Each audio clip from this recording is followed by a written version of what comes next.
नमस्कार, स्वागत है आप सभी का हमारे चैनल द डिवोशनल ड्रम में।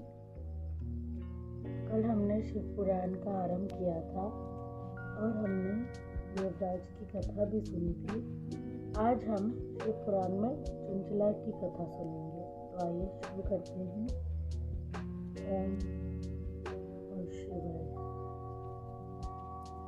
पाशकाल नाम का एक गांव था जो समुद्र तट के पास स्थित था। उस ग्राम के निवासी स्त्री पुरुष सब दुष्ट प्रकृति एवं पाप बुद्धि के थे। मनुष्य पशुवृत्ति वाले स्त्रियां और व्यभिचारिणी प्रकृति की थी। उस गांव में एक ब्राह्मण रहता था जिसका नाम विदुंग था।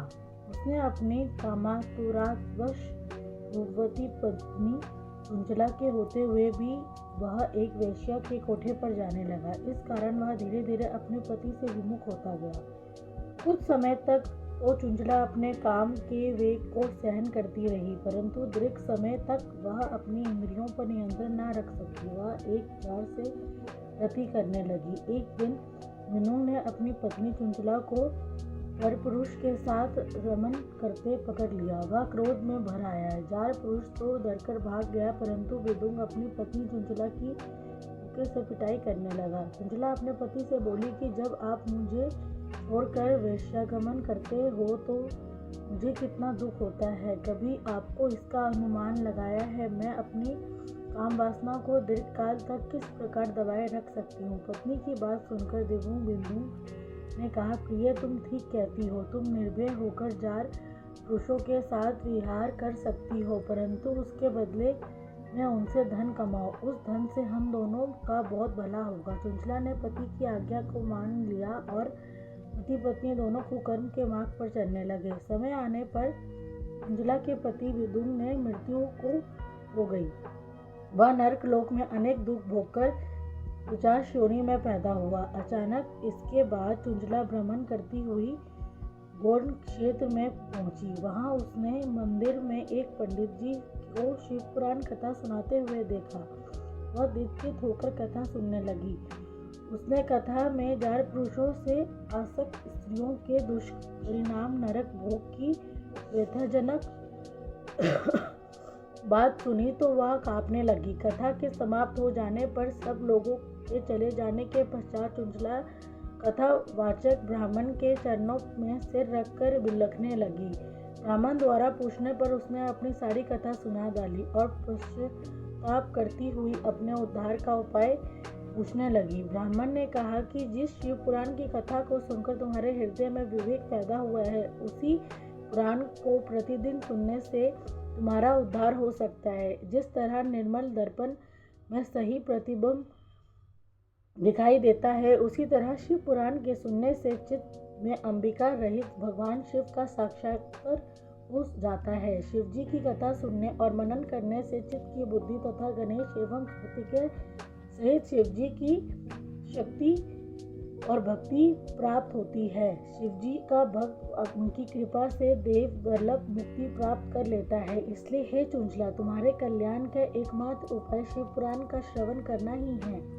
ब्राह्मण की बात सुनकर चंचला उनसे ही शिव कथा को सुनाने का अनुरोध करने लगी। ब्राह्मण ने उसकी प्रार्थना को स्वीकार कर लिया। चंचला ने पंडित द्वारा बताई विधि से स्नान किया। जटा वस्त्र धारण करके शरीर पर भस्म लगाकर रुद्राक्ष की माला धारण करके एवं जितेंद्र होकर शिव पुराण को सुनने लगी। इस प्रकार शिव जी के ध्यान में मगन रहकर चंचला के समय आने पर शरीर का त्याग किया और शिवलोक में पहुंचकर उमा रहित भगवान शंकर के साक्षात दर्शन किए। उनकी श्रद्धा भक्ति को देखकर पार्वती ने उसे सदैव के लिए अपना साम्य प्रदान किया।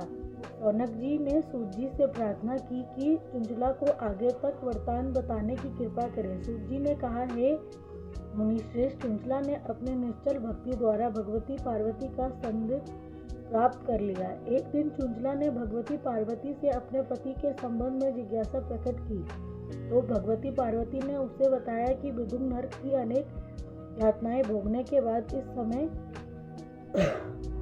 50 योनि में कष्ट प्रदित जीवन व्यतीत कर रहा है। यह सुनकर चंचला उद्विग्न हो उठी। वह भगवती पार्वती से अनुनय विनय करके अपने भक्ति के उद्धार की याचना करने लगी। इस पर भगवती पार्वती ने तुम गंधर्व को बुलाया, उसे विंध्याचल पर्वत पर जाकर वहां पिशाच योनि में बड़े बुद्धों को शिव पुराण सुनाकर इससे उसका उद्धार करने का आदेश दिया। माता पार्वती की आज्ञा को शिरोधार्य कर तुम विंध्याचल पहुंचा और विदों को बलपूर्वक बिठाकर शिव पुराण सुनने लगा। शिव कथा को सुनने के लिए वहां पर देवता भी एकत्र हुए। तिम्बरू से शिव कथा सुनने पर विदुन निष्पाप होकर पिशाच योनि से मुक्त हो गया। विदुन अब प्रतिदिन शिव जी का गुणगान करने लगा। भगवान शंकर ने उसकी अचल भक्ति देखकर उसे अपना धन बना लिया। ओम नमः शिवाय, ओम नमः शिवाय। अब हम प्रथम खंड विंध्येश्वर संहिता का आरंभ करेंगे। तीर्थराज में मुनियों का आगमन। श्री व्यास जी बोले, एक समय की बात है कि प्रयागराज में संगम पर सभी ऋषि मुनि एकत्र हुए। उस समय वहां सूत जी पधारे। सभी ऋषियों मुनियों ने उठकर उनका स्वागत किया और बैठने के लिए आसन प्रदान किया। सबने हाथ जोड़कर उनसे निवेदन किया, हे मुनिवर, कलयुग में सभी मनुष्य पाप ताप से पीड़ित होकर सत्कर्म से रहित, पर श्रीगामिनी, पर निंदक, आत्मज्ञान रहित, नास्तिक, दयाभिमानी, दूसरों की हत्या करने वाले, माता पिता के द्वेष रखने वाले और स्त्रियों का गुलाम हो जाएंगे। वेश्या अपने धर्म से रहित कुकर्मी हो जाएंगे। शूद्र अपने कर्म को छोड़कर तिलक लगाकर ब्राह्मणों का सा उच्चारण करने लगेंगे। नकली तपस्वी ब्राह्मणों के तेजहर्ता, शालग्राम आदि वासनों का दुर्पूर्वक पूजा करने वाले कुकर्मी, विद्यावाद विवेकी, धर्मलोक दुष्कर्मी, धर्म के नाशक, दंभी, अभिमानी, क्रूर होंगे। स्त्रियां भी धर्म से विमुख हो जाएंगी। वे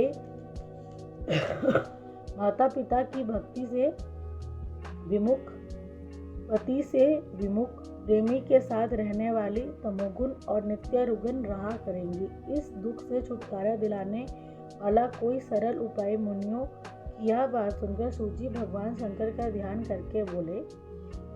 श्री सूत जी बोले, हे मुनिवरों, कलयुग में पापों को नष्ट करने वाला प्रमाददायक शिव पुराण वेदांत का सर्वस्व कहा गया है। इसके पढ़ने एवं सुनने से मुक्ति मिल जाती है। व्यास जी का कहना है कि शिव पुराण का एक या आधा श्लोक पढ़ने वाला भी पापों से मुक्त हो जाएगा।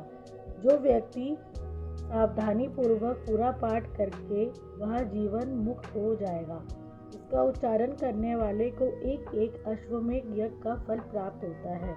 भगवान शिव ने इसे स्वयं अश्नित रूपी समुद्र से मंथन करके निकाला है। इसलिए जो भी व्यक्ति इसका पान विराग वह अजर अमर हो जाएगा। इसमें धर्म, अर्थ, मोक्ष और पाप चारों पदार्थों का विवेचन किया गया है, उनकी प्राप्ति का उपाय बताया गया है एवं शिवजी की लीला और सभी ज्ञान विज्ञान का समावेश है। भगवान शिवजी ने पहले इसमें 1,00,000 श्लोक रखे थे। पहला विंध्येश्वर संहिता, दूसरा रुद्र संहिता, तीसरा विनायक संहिता, प्रत्येक में 10-10 हजार श्लोक, चौथा उमा संहिता 8,000 श्लोक, पांचवा मात संहिता में 8,000 श्लोक, छठा एकादश रुद्र संहिता में 13,000 श्लोक, सातवां कैलाश संहिता में 6,000 श्लोक, आठवां शतरुद्र संहिता में 3,000 श्लोक, नौवां कोटि रुद्र संहिता में 9,000 श्लोक, 10वां सहस्त्र कोटि रुद्र संहिता में 11,000 श्लोक, 11वां मानवीय संहिता में 10,000 श्लोक और 12वां धर्म संहिता में 12,000 श्लोक रखे थे। परंतु इस कलयुग में जीवों के उद्धार के लिए भगवान शिव ने इसमें कुल 24,000 श्लोक कर दिए हैं। अब इसमें विंध्येश्वर संहिता, रुद्र संहिता, शत्रु संहिता, कोटि रुद्र संहिता, श्री उमा संहिता, श्री कैलाश संहिता और वैद्य संहिता रखी है। जो इन संहिताओं का पाठ करता है वह जीवन से मुक्त हो जाता है। यह समस्त पुराणों में श्रेष्ठ और जीवों का कल्याण कारक है। सूत जी बोले, पूर्व काल में जब कल्पों का नाश हो गया और बाद में पुनः इस कल्प का उदय हुआ तो 6 कुलीन मुनियों ने सृष्टि के प्रारंभ होने पर विचार किया कि सब सबसे परे है या नहीं। इसका निर्णय कराने के लिए ब्रह्मा जी के पास गए। ब्रह्मा जी ने बताया कि जो सर्वप्रथम उत्पन्न हुआ है उसमें मनमानी की कोई गति नहीं है तथा जो ब्रह्मा, इंद्र और शिव आदि महाभूतों और इंद्रियों की उत्पत्ति एवं समस्त संसार को पैदा करने वाला है वही सबसे परे है। ऐसे सर्वज्ञ जगदीश्वर महादेव ही हैं जो भक्ति के द्वारा दर्शन देते हैं। रुद्र आदि देव भी उनके दर्शनों की अभिलाषा रखते हैं। उनकी भक्ति करने से ही उनकी प्रसाद की प्राप्ति होती है। जैसे बीज के अंकुर और अंकुर से बीज बनता है। ब्रह्मा जी ने कहा, आप लोग महादेव जी की प्रसन्नता हेतु एक यज्ञ करिए जिसमें शिव जी की कृपा से आपको साध्य और साधन का ज्ञान प्राप्त होगा। मुनियों ने पूछा, हे भगवान, ये साध्य और साधन क्या है? ब्रह्मा जी ने कहा, साध्य शिवपद है और साधन उनकी सेवा करना है।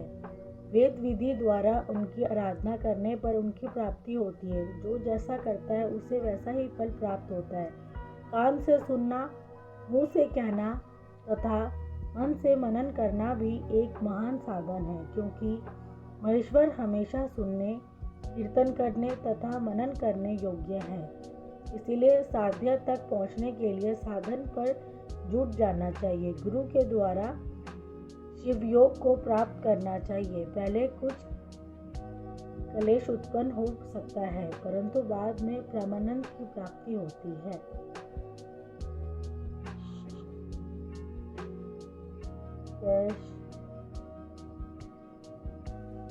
ओम नमः शिवाय।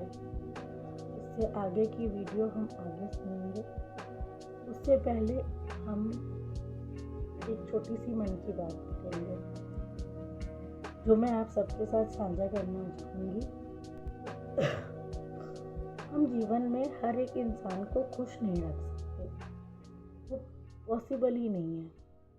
हम अपनी जान भी किसी को दे देंगे तब भी वो हमसे खुश नहीं होगा, क्योंकि किसी का हमसे खुश रहना वो हम पे निर्भर ही नहीं करता, वो हमारे उस दूसरे इंसान पे निर्भर करता है जो भी हमारे जीवन में है।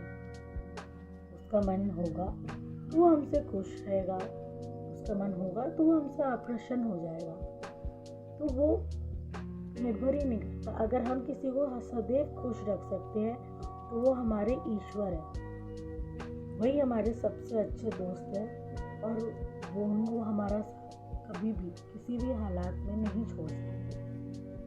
और सबसे बड़ी बात ये भी है कि हमें ये फर्क ही नहीं पड़ना चाहिए कि वो हमसे खुश है कि नहीं, कोई और हमसे खुश है कि नहीं। मुझे ऐसा लगता है कि हमारी खुशी हमसे होनी चाहिए, हमारे ईश्वर से हम तक पहुंचनी चाहिए। बस हमारी खुशी हम किसी और इंसान के हाथों में नहीं दे सकते। आशा करती हूँ आपको हमारी ये बातें अच्छी लगेंगी। इससे आगे की वीडियो के लिए हमारे साथ बने